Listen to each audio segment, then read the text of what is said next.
In this video, we are going to define unbiasedness and look at the law of iterated expectations, which will simplify our life after. So first, the definition.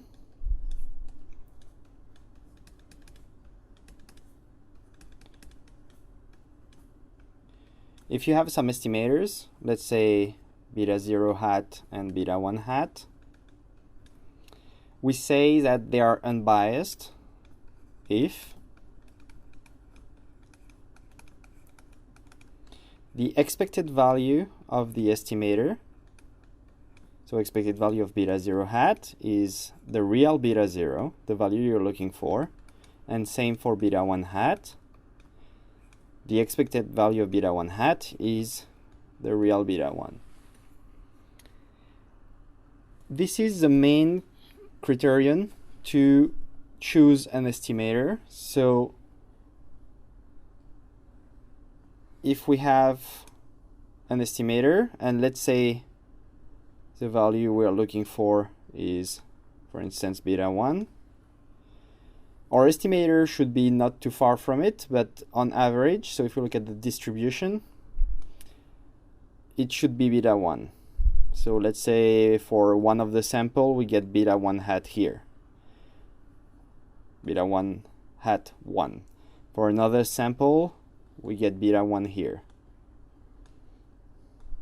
beta 1 hat for the second sample, etc., etc. On average, if we take the expectation of it, it should be beta 1. The second criterion to select an estimator, let's say we have two estimators that are unbiased. So the true value is beta 1. And we have a first distribution that's like this. And we have a second distribution. So this is the distribution of our estimator called beta 1 hat. And we have another estimator called beta 1 tilde that looks like this.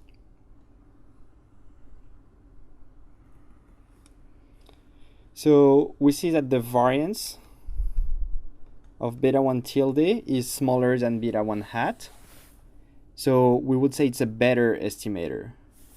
So in the first case, the first criterion, we look at the expected value, and if they are unbiased, both of them are on average beta 1, we keep them both as good estimators. But if we look at the variance, there is now a better estimator.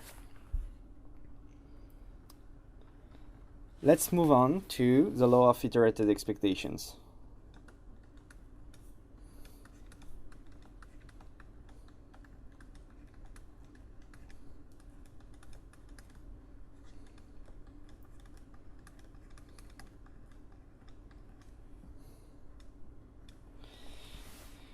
So this basically says that if you have a conditional expectation, let's say expectation of x conditional on y,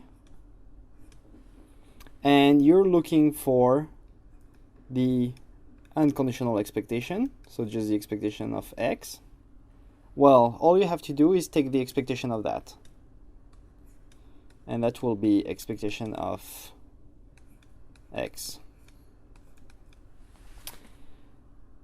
So why does it matter? Well, we're looking for the expectation of beta 1 hat, for instance, but this might be a bit too hard to compute.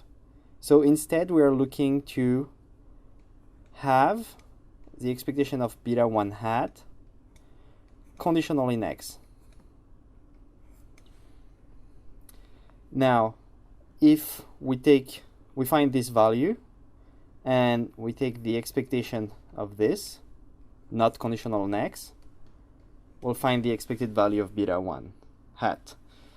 Why does this matter? It matters because we'll see that the expectation of beta 1 hat, and same for beta 0 hat, conditional on x, is actually beta 1, the true value, if we satisfy the assumptions 1 to 4 presented in the previous video. So beta 1 is a constant, so if I take the expectation of this,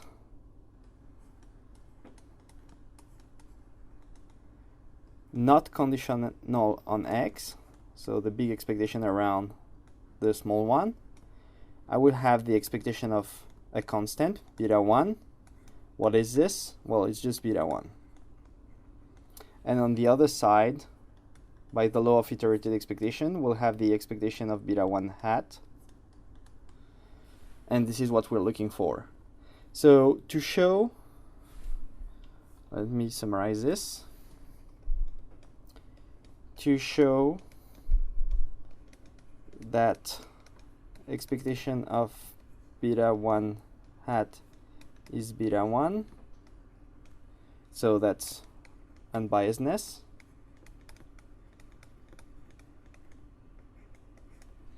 We just need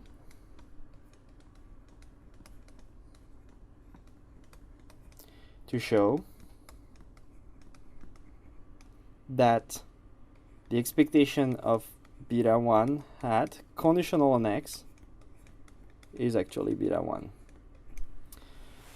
Because we can condition on x, this will make our life a lot more simple when we are going to prove unbiasedness. And this will be done in the next video.